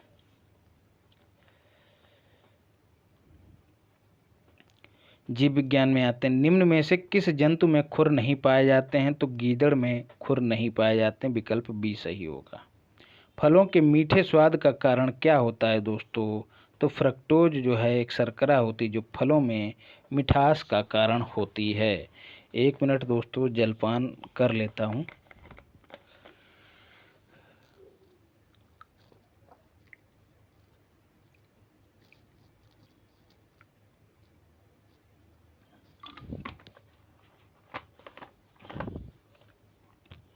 फिर है कौन सा सुमेलित नहीं है, अगला देखना है। इंसुलिन क्या करता है दोस्तों? रक्त की शर्करा का नियंत्रण करता है। मेलाटोनिन क्या करता है? निद्रा का नियंत्रण करता है। ये सब हार्मोन हैं दोस्तों, याद रखिएगा। ऑक्सीटोसिन स्तन ग्रंथि से दुग्ध का निस्तारण करने में अपनी भूमिका निभाता है। और गैस्ट्रिन जो है रक्तचाप का नहीं दोस्तों, यह क्या है? एक पेप्टाइड हार्मोन है जो आमाशय की कोशिकाओं द्वारा स्रावित होता है, याद रखिएगा। जो गैस्ट्रिक अम्ल का स्रावण करता है उसको उद्दीप्त करता है और जो है पाचन को सुधारता है। तो विकल्प डी सुमेलित नहीं है। पुनः कथन और कारण दिया गया है। मानव शरीर सेलुलोज के पाचन में असक्षम है, सही बात है। क्यों? क्योंकि मानव शरीर में स्टार्च अपघटक एंजाइम डायस्टेट विद्यमान रहता है दोस्तों। तो कथन और कारण दोनों सही हैं, लेकिन व्याख्या सही नहीं है, तो विकल्प बी सही होगा। इस एंजाइम का नाम जरूर याद रख लीजिएगा, डायस्टेंस। याद रखिएगा, यह जो है स्टार्च अपघटक एंजाइम है।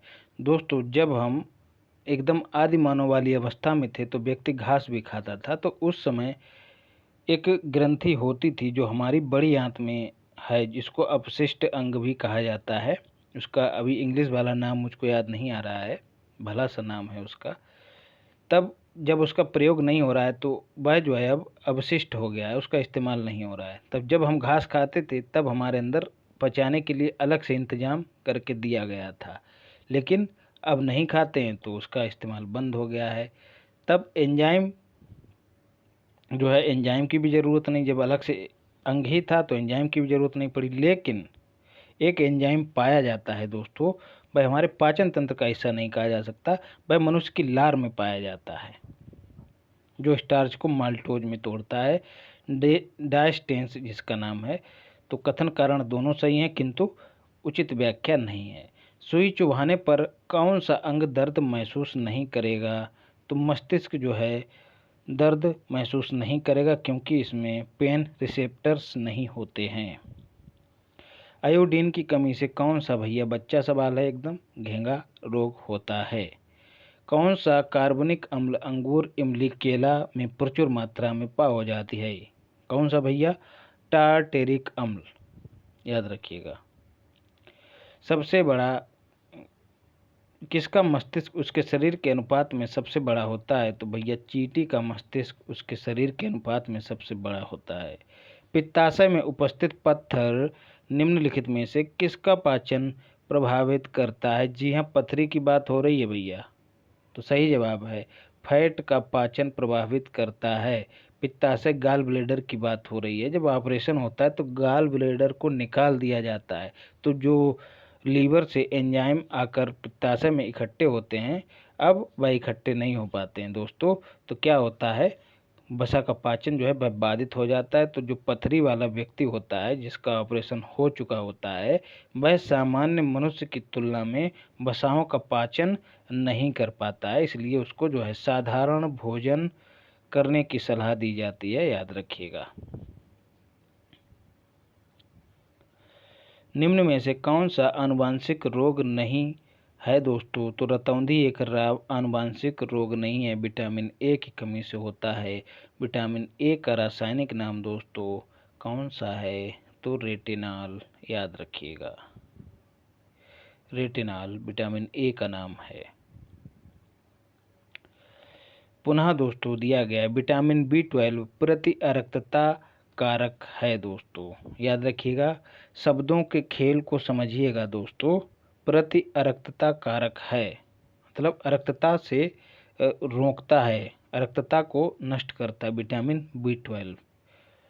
ठीक है, खून को बढ़ाता है। विटामिन सी प्रतिस्कर्वी कारक है, मतलब स्कर्वी को रोकता है। विटामिन सी की कमी से स्कर्वी होता है। शब्दों का खेल है, थोड़ा इस पे मंथन करिएगा, नहीं तो गच्चा खा जाएंगे। अच्छा सवाल है, रिपीट भी हो सकता है।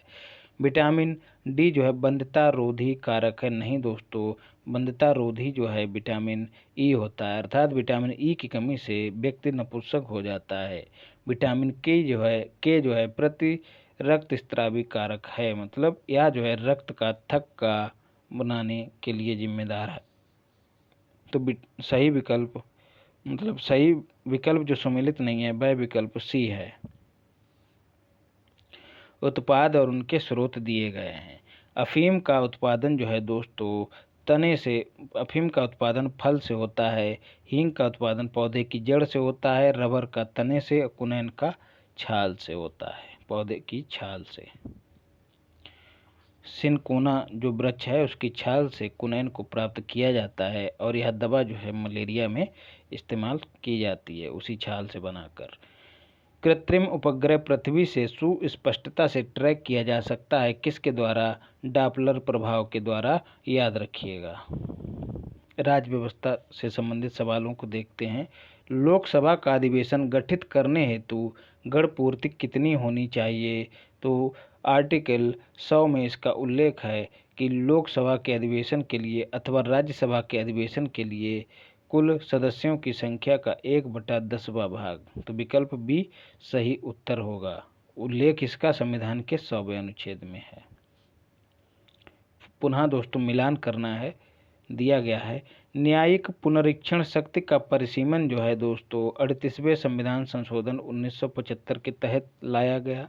संपत्ति के अधिकार को मौलिक अधिकारों से 44वें संविधान संशोधन 1978 के द्वारा हटाया गया।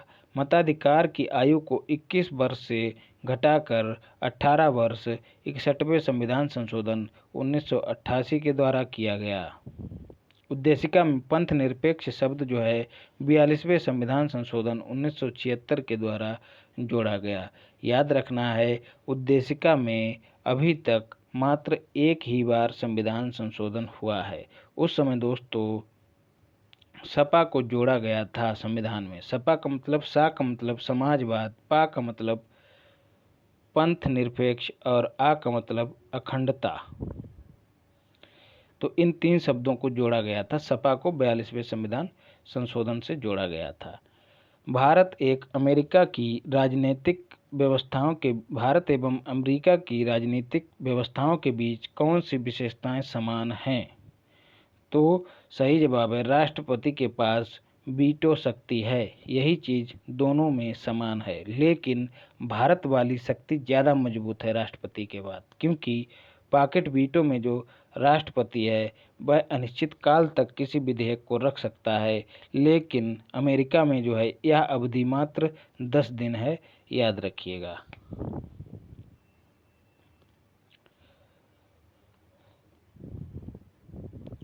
भारत में अवशिष्ट शक्तियां केंद्र के पास हैं और अमेरिका में राज्यों के पास हैं।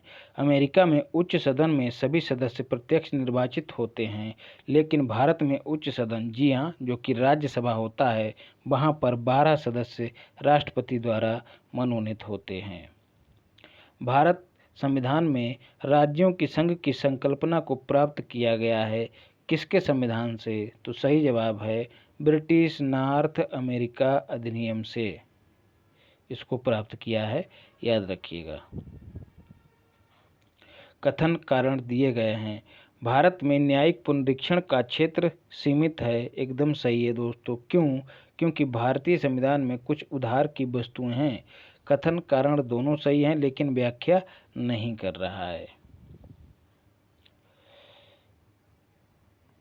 न्यायिक पुनराविलोकन जो है अवधारणा अमेरिका की व्यवस्था से ली गई है। अमेरिका का संविधान छोटा संविधान है, इसलिए वहाँ पर पुनर्विलोकन की शक्ति जो है वह व्यापक है, लेकिन भारत का जो संविधान है वह विश्व का सबसे बड़ा संविधान है, व्यवस्थित संविधान है, चीज़ें डिफाइन हैं, इसलिए यहाँ पर न्यायिक पुनर्विलोकन की जो क्षेत्र है वह सीमित है। तो कथन ए सत्य होगा और आर भी सत्य है, क्योंकि हमने संविधान में बहुत सी चीज़ें उधार में ली हैं। निम्न में कौन सरकारीय आयोग का सदस्य था दोस्तों? तो सही जवाब है SR सेन सरकारीय आयोग के अध्यक्ष थे दोस्तों। इस आयोग का गठन 1983 में केंद्र राज्य संबंधों पर विचार करने के लिए किया गया था और जो सदस्य थे वह B शिवरमन और SR सेन थे। याद रखिएगा, पूछ लिए जाते हैं। फिर राज्य दिए गए हैं और उनमें जो है राज्यसभा सीटों की संख्या दी गई, मिलान करना है। गुजरात में कितनी है? तो 11 हैं।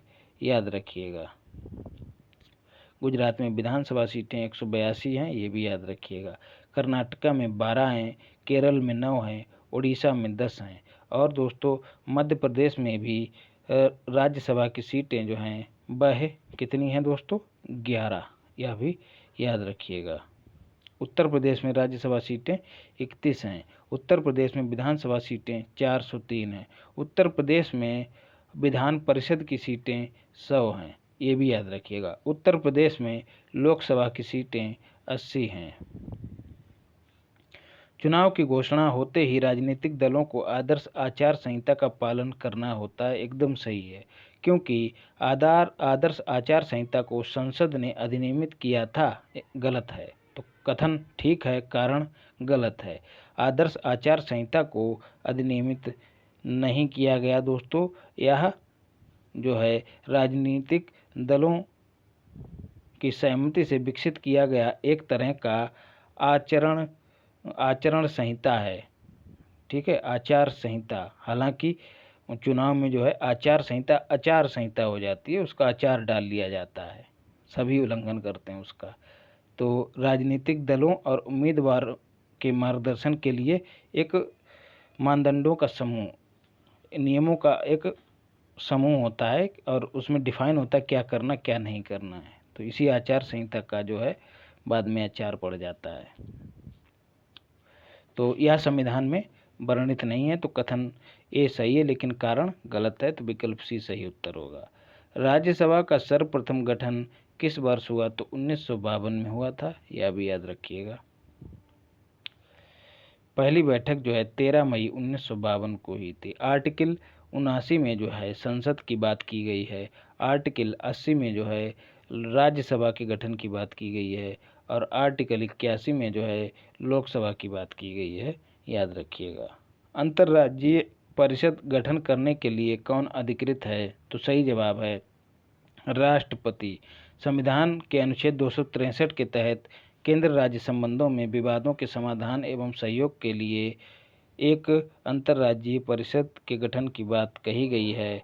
सरकारिया आयोग की सिफारिशों के अनुसार जो है 1990 में राष्ट्रपति के द्वारा इसका गठन किया गया था। इसके अध्यक्ष प्रधानमंत्री होते हैं, ये भी रट जाना है।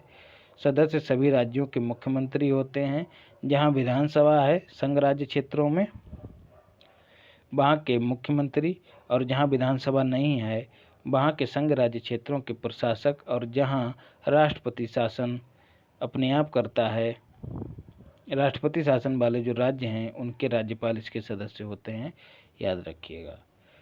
कौन सही सुमेलित नहीं है? नीति निनुमोदन बजट की मांग को घटाकर 1 रुपये कर दिया जाता है, एकदम सही है दोस्तों। मितव्ययता प्रस्ताव, बजट की मांग में से एक निर्दिष्ट राशि घटा दी जाती है, यह भी सही है दोस्तों। सांकेतिक प्रस्ताव, बजट की मांग में से 100 रुपये कम कर दिए जाते हैं, मतलब दिखावे के लिए, तो कहते हैं इसको सांकेतिक प्रस्ताव, यह भी सही है। फिर है लेखानुदान, बजट मांगों को पूर्ण रूप से वित्तीय वर्ष के लिए पारित करना, यही वाला कथन विकल्प डी सही नहीं है। लेखानुदान दोस्तों, जब बजट जारी होता है तो उसको पारित होने में समय लगता है, तब तक खर्चा सरकार कैसे चलाए, तो उसके लिए लेखानुदान की व्यवस्था की गई है और इसके माध्यम से सरकार को अतिरिक्त धन मिल जाता है और तब तक वह अपने खर्चे लेखानुदान के माध्यम से ही चलाती है। भारतीय संविधान की 3य अनुसूची में क्या उपबंधित है? तो दिया गया है कि संघ के मंत्री के लिए पद की शपथ का प्रारूप इसमें दिया गया है, सही है। उच्च न्यायालय के मुख्य न्यायाधीश द्वारा ली जाने वाली शपथ का प्रारूप है इसमें, यह भी सही है। भारत के राष्ट्रपति के लिए पद की शपथ का प्रारूप है इसमें, यही कथन सही नहीं है। संसद के सदस्य द्वारा ली जाने वाली शपथ का प्रारूप है, यह कथन सही है। तो 3 वाला कथन सही नहीं है। भारत के राष्ट्रपति के लिए शपथ का प्रारूप, उसके लिए संविधान में अलग से अनुच्छेद दिया गया है, वह है दोस्तों अनुच्छेद 60। इसी में राष्ट्रपति द्वारा शपथ का प्रारूप जो है दर्शाया गया है, याद रखिएगा। कोई सदस्य जो है संसद का या फिर राज्य विधानमंडल का कितने दिन तक अनुपस्थित रहे तब उसकी सदस्यता जो है वह भंग हो जाएगी, तो सही जवाब है 60 दिन। प्रोटेम स्पीकर सामान्यतः किसे नियुक्त करता है? तो सही जवाब है नवनिर्वाचित लोकसभा के वरिष्ठ सदस्यों में से एक को प्रोटेम स्पीकर नियुक्त किया जाता है। प्रोटेम स्पीकर सामान्यतः किसे नियुक्त किया जाता है? तो जो नवनिर्वाचित, जी हाँ दोस्तों, जब नई लोकसभा बनती है तब लोकसभा अध्यक्ष नहीं होता है। अब जो सदस्य हैं उनको शपथ दिलाए कौन भैया? तो इसी काम के लिए जो है उन्हीं में से जो सबसे वरिष्ठ होता है उसी की नियुक्ति राष्ट्रपति कर देता है। किसके रूप में? प्रोटेम स्पीकर के रूप में। और क्या होता है? वही सदस्यों को शपथ दिलवाता है। जब सदस्य शपथ ले लेते हैं तो आपस में मिलकर वह लोग लोकसभा अध्यक्ष का चुनाव कर लेते हैं और इस तरह से संसद की प्रक्रिया शुरू हो जाती है और प्रोटेम स्पीकर जो है वह अपना पद छोड़ देता है। निम्नलिखित में से कौन संविधान के अनुच्छेद 21 के दायरे में नहीं आता है? तो आपको पता ही होगा, गरिमामय जीवन जीने का अधिकार व्यक्ति का मौलिक अधिकार है। तो एक चिकित्सक द्वारा घायल को चिकित्सीय सहायता उपलब्ध कराना, जी हाँ, एकदम सही है दोस्तों। कार्यस्थल पर महिलाओं का लैंगिक उत्पीड़न, अगर लैंगिक उत्पीड़न हो रहा है तो क्या है? जो उसका गरिमापूर्ण जीवन है, उसके अधिकार का उल्लंघन हो रहा है, तो इसके विरुद्ध भी कोर्ट में जा सकती है महिला। तीसरा है पानी की गुणवत्ता को दूषित करना, तो यहाँ पर भी उल्लंघन हो रहा है। चौथा है मृत्युदंड, यही इसमें शामिल नहीं है, यही अनुच्छेद 21 के दायरे में नहीं है, याद रखिएगा। स्वच्छ पर्यावरण भी दोस्तों मानवीय गरिमा से जुड़ा हुआ है, याद रखिएगा, यह भी अनुच्छेद 21 का ही हिस्सा है। कौन सा एक क्षेत्रीय परिषदों का लक्षण नहीं है? यह एक संवैधानिक संस्था है, याद रखना है, यही कथन गलत है। बाकी 5 क्षेत्रीय परिषदों की स्थापना राज्यों के पुनर्गठन अधिनियम 1956 के अंतर्गत की गई थी। जी हाँ, 5 कौन सी? एक पूर्वी क्षेत्रीय परिषद, दूसरी पश्चिमी, तीसरी उत्तरी, चौथी दक्षिणी और 5वीं हो गई मध्य क्षेत्रीय परिषद। यद्यपि चंडीगढ़ राज्य नहीं है, फिर भी एक क्षेत्रीय परिषद में उसको शामिल किया गया है। यह एक परामर्शदात्री संस्था है, यह भी याद रखिएगा। अध्यक्षता इसकी दोस्तों गृह मंत्री करते हैं, यह भी याद रखिएगा, इन लोगों ने इस चीज़ को नहीं दिया है। भारत एक लोकतांत्रिक देश है, सही है। कथन है भारत का अपना एक संविधान है। कथन कारण दोनों सही हैं दोस्तों, लेकिन इसकी व्याख्या नहीं कर रहा है। थोड़ा सा इस पर चिंतन मनन करिएगा, आपको इसका स्वतः ही उत्तर मिल जाएगा। तो विकल्प भी सही है। फिर है निम्न में से कौन संसद सदस्यों का सामूहिक विशेषाधिकार नहीं है दोस्तों? तो सही जवाब है साक्षी के रूप में उपस्थिति से स्वतंत्रता सामूहिक विशेषाधिकार नहीं है। बाकी चर्चा एवं प्रक्रिया की स्वतंत्रता का अधिकार उनका विशेषाधिकार है। संसद के आंतरिक विषयों के संचालन का अधिकार भी सदस्यों का सामूहिक विशेषाधिकार है। बाकी अपरिचितों को सदन से बाहर रखने का विशेषाधिकार भी संसद के सदस्यों के लिए सामूहिक विशेषाधिकार की श्रेणी में आता है, याद रखिएगा।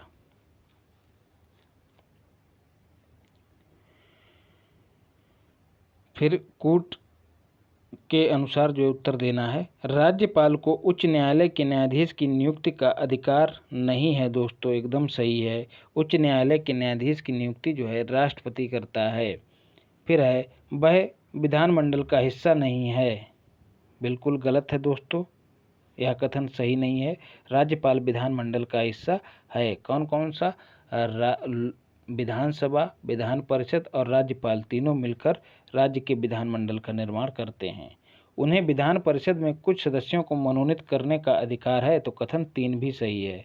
उनके पास कोई न्यायिक शक्ति नहीं है दोस्तों, तो यह कथन भी सही नहीं है। तो सही कौन से हैं दोस्तों? पहला और तीसरा, तो विकल्प भी सही उत्तर होगा। राज्यसभा द्वारा संविधान के अनुच्छेद 249 के अंतर्गत पारित संकल्प जिसके द्वारा संसद को राज्य सूची के विषय पर राष्ट्रीय हित में विधि निर्मित करने का अधिकार दिया गया हो, कितने दिन तक प्रवर्त रहेगा? तो याद रखना 1 वर्ष तक प्रवर्त रहेगा, उससे अधिक नहीं। तो विकल्प सी सही उत्तर होगा। 249 के तहत संसद जो है राज्य सूची पर विषय बना सकती, राज्य सूची के विषय पर कानून बना सकती है, लेकिन वह जो है यह प्रस्ताव जो है दोस्तों पारित कौन करे? राज्यसभा, तब ऐसा करेगी। निम्न में से कौन वर्ल्ड इकोनॉमिक फोरम द्वारा ग्लोबल जेंडर गैप इंडेक्स के आकलन हेतु प्राचल के रूप में प्रयुक्त किया जाता है? तो सही जवाब है प्रयुक्त नहीं किया जाता है। तो आराम को इसमें शामिल नहीं किया जाता। बाकी स्वास्थ्य, शिक्षा और आर्थिक स्थिति, इन तीनों को जो है इसके आकलन में शामिल किया जाता है। आर्थिक भागीदारी, शैक्षिक उपलब्धियां, स्वास्थ्य एवं उत्तरजीविता, राजनीतिक सशक्तिकरण, इन चारों को जो है ग्लोबल जेंडर गैप इंडेक्स बनाने में इस्तेमाल किया जाता है घटक के रूप में। ग्लोबल जेंडर गैप इंडेक्स 2022 में भारत को 146 देशों में 135वां स्थान प्राप्त हुआ है, याद रखिएगा। और दोस्तों जो ग्लोबल हंगर इंडेक्स है उसमें भारत को 107वां स्थान प्राप्त हुआ है। और मानव विकास सूचकांक है ह्यूमन डेवलपमेंट इंडेक्स HDI, उसमें भारत को चौथा स्थान प्राप्त हुआ है 132वां, यह भी याद रखिएगा। निम्नलिखित में से समन्वित बाल विकास सेवा योजना के अंतर्गत कौन सी सेवा नहीं प्रदान होती है? तो सही जवाब है इसमें पूरक आहार मिलता है, रोग प्रतिरक्षण मिलता है। सी वाला विकल्प सही नहीं है, बाकी स्वास्थ्य और पोषण भी मिलता है बच्चों को। तो 1975 में जो है समन्वित बाल विकास सेवा की शुरुआत की गई थी, याद रखना है। 0 से 6 वर्ष की आयु के बच्चों को पोषण और स्वास्थ्य की देखभाल इस कार्यक्रम के तहत उपलब्ध कराई जा रही थी। तो यह वर्ष भी पूछ लिया जाता है दोस्तों, लेकिन उत्तर प्रदेश लोक सेवा आयोग ने जो है इसका उत्तर विकल्प सी माना है।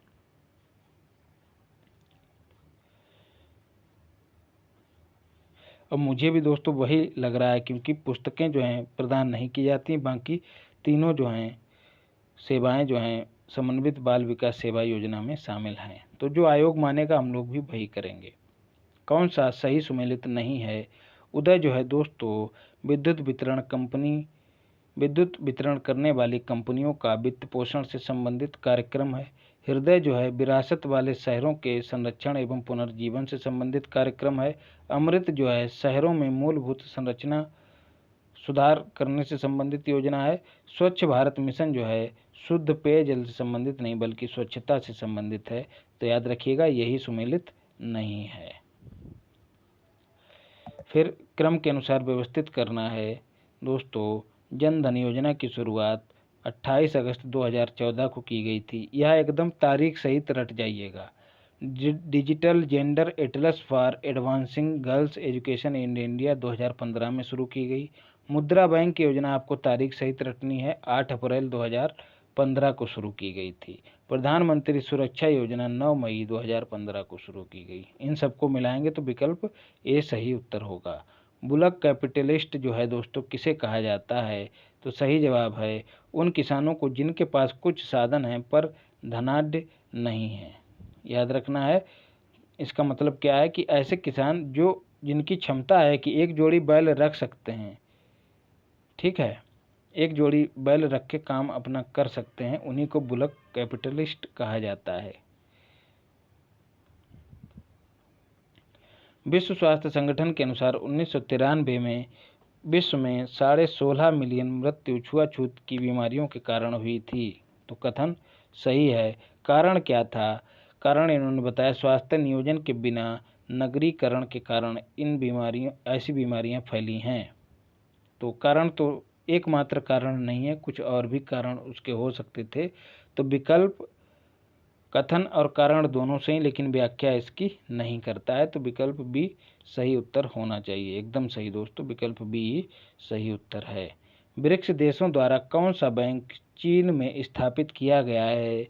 तो आपको पता होगा न्यू डेवलपमेंट बैंक 2014 में स्थापित किया गया। छठे ब्रिक्स शिखर सम्मेलन के दौरान इसकी स्थापना का निर्णय लिया गया था और इसका हेडक्वार्टर शंघाई में है। भारत सरकार द्वारा आरंभ की गई निम्न योजनाओं को उनके समय के अनुसार व्यवस्थित करना है। तो देखिए फिर से एक योजनाओं से पूछ लिया गया है। सुकन्या समृद्धि योजना कब शुरू की गई? तो 22 जनवरी 2015 को शुरू की गई। और दोस्तों इसके 2 दिन बाद जो है 24 जनवरी को जो है राष्ट्रीय बालिका दिवस मनाया जाता है। जी हाँ, राष्ट्रीय बालिका दिवस 11 अक्टूबर को जो है दोस्तों 11 अक्टूबर को जो है अंतर्राष्ट्रीय बालिका दिवस मनाया जाता है, यह भी याद रखिएगा। तो 2 दिन पहले सुकन्या समृद्धि योजना की शुरुआत की गई थी। कब? जब राष्ट्रीय बालिका दिवस मनाया जा रहा था। कब? 24 जनवरी को। 24 जनवरी को और क्या मनाया जाता है दोस्तों? 24 जनवरी को जो है उत्तर प्रदेश दिवस भी मनाया जाता है। 24 जनवरी को और क्या है दोस्तों, 24 जनवरी 2018 को उत्तर प्रदेश सरकार ने ODOP योजना की शुरुआत की थी, वन डिस्ट्रिक्ट वन प्रोडक्ट योजना की। तो यह 24 जनवरी एकदम याद रखिएगा। अटल पेंशन योजना, 24 से याद आया दोस्तों, 24 अप्रैल को पंचायती राज दिवस मनाया जाता है। यह सवाल भी पूछ लिया जाता है। अटल पेंशन योजना 9 मई 2015 को शुरू की गई। मेक इन इंडिया, आपको तारीख सहित रट लेना है, 25 सितंबर 2014 को शुरू की गई। प्रधानमंत्री जन धन योजना, एकदम देखो वहीं से उठा लिया विकल्प, 28 अगस्त 2014 को। तो 25 सितंबर 2014 मेक इन इंडिया रट जाइएगा। तो सही उत्तर जो है 4312 वाला विकल्प होगा। आयोग ने इसको मूल्यांकन से बाहर कर दिया है। विकल्प हमको रट लेने हैं, बाकी उत्तर छोड़ देना है। सामाजिक सुरक्षा अधिनियम 2008 के अंतर्गत प्रारंभ की गई राष्ट्रीय स्वास्थ्य बीमा योजना आच्छादित करती है किसे दोस्तों, केवल असंगठित क्षेत्र के श्रमिकों को आच्छादित करती है। 2015 में जो है इस योजना के कार्यान्वयन की जिम्मेदारी स्वास्थ्य परिवार कल्याण मंत्रालय को दे दी गई है। इससे पहले श्रम और रोजगार मंत्रालय इसका कार्यान्वयन करता था। 11वीं योजना के दौरान शिशु मृत्यु दर को कम करके कितना करने का लक्ष्य रखा गया था, तो सही जवाब है 28 प्रति 1000 लाइव बर्थ। जबकि 12वीं पंचवर्षीय योजना के दौरान जो है शिशु मृत्यु दर को घटाकर कितना करने का लक्ष्य रखा गया है, 25 प्रति 1000 जीवित जन। याद रखिएगा। भारत सरकार द्वारा अनुमानित सक्षम परियोजना किससे संबंधित है, तो सही जवाब है सक्षम परियोजना जो है दोस्तों नवीन अप्रत्यक्ष कर नेटवर्क से संबंधित है। याद रखिएगा। यह परियोजना वस्तु एवं सेवा कर के कार्यान्वयन में सहायक होगी। सक्षम परियोजना स्टार्टअप्स की विशेष आवश्यकताओं को पूरा किया जाता है किससे दोस्तों, दूत निवेशकों के माध्यम से, मतलब एंजल इन्वेस्टर्स के माध्यम से, जोखिम युक्त पूंजी से, मतलब वेंचर कैपिटल के माध्यम से, और तीसरा क्राउड फंडिंग भीड़ वित्त पोषण के माध्यम से। तो चारों विकल्प सही हैं। जनसंख्या नगरीकरण देख लेते हैं। निम्न में से कौन सा एक राज्य आर्थिक दृष्टि से सबसे ऊपर किंतु लिंगानुपात के आधार पर सबसे नीचे है, तो सही जवाब है हरियाणा। हरियाणा ही दोस्तों वह राज्य है जहां पर सबसे कम लिंगानुपात है। और यहीं के पानीपत से जो है सरकार ने कौन सी योजना की शुरुआत की थी, बेटी बचाओ और बेटी पढ़ाओ योजना की शुरुआत की थी। याद रखिएगा। 2011 की जनगणना के अनुसार किस में अनुसूचित जनजातियों की जनसंख्या का प्रतिशत उसके कुल जनसंख्या के प्रतिशत के हिसाब से न्यूनतम है, तो सही जवाब है उत्तर प्रदेश। उत्तर प्रदेश में जो है दोस्तों अनुसूचित जनजातियों की संख्या की कुल जनसंख्या में हिस्सेदारी 0.57% है। याद रखिएगा। जनगणना के अनुसार 2011 की किस राज्य में जनसंख्या में कमी आई है, तो सही जवाब है नागालैंड। यहाँ पर नकारात्मक वृद्धि दर्ज की गई, यह भी याद रखिएगा। राज्य विशेष के सवाल। खेल के सामान और केंद्र। खेल का सामान दोस्तों मतलब उद्योग दिए गए और केंद्र दिया गया है। तो खेल का सामान दोस्तों मेरठ में मिलता है, दिया सलाई बरेली में बनती है, पीतल का सामान जो है वह मुरादाबाद में मिलता है, और लकड़ी पर नक्काशी सहारनपुर में की जाती है।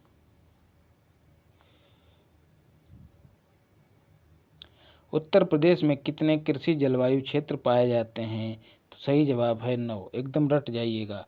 यदि बात की जाए कि भारत में कितने कृषि जलवायु क्षेत्र हैं, तो सही जवाब है 15। करंट अफेयर्स को छोड़ देंगे दोस्तों, और देखिए कहाँ से 120 से आ रहे हैं दोस्तों, कहाँ तक 148 तक हैं। देखिए ये जो हैं अप्रत्यक्ष करंट अफेयर्स हैं, मतलब सीधे सीधे, और जो अप्रत्यक्ष हैं वह तो आपको मैं इकोनॉमी में दे चुका हूँ, इन्वायरमेंट में भी दे चुका हूँ। तो इस तरह से सब जोड़ा जाड़ी करेंगे ना तो 35 प्लस गाड़ी जाएगी। तो फिर खेला कितने का रह जाता है भाई।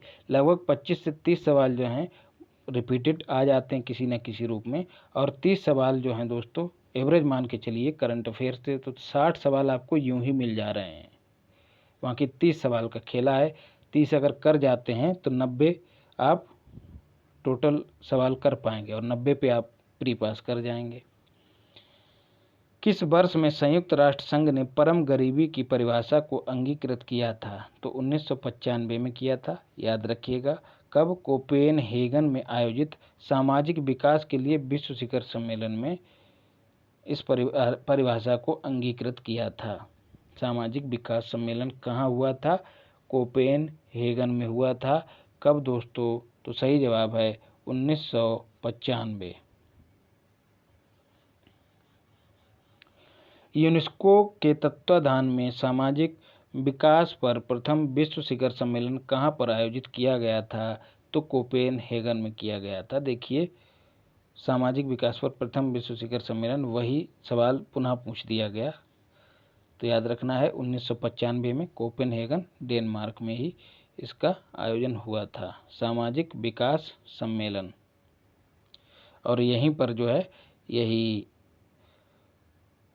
परम गरीबी की परिभाषा भी अंगीकृत की गई थी। तो एक ही टॉपिक से 2 सवाल एकदम एक ही पेपर में पूछ लिए गए। भोपाल गैस दुर्घटना का कारण क्या था दोस्तों? तो मिथाइल आइसोसाइनाइड का रिसाव भोपाल गैस दुर्घटना का कारण था। पिछली क्लास में भी हमने बताया है, रिपीट किया है सवाल को। 3 दिसंबर 1984 को यह घटना हुई थी।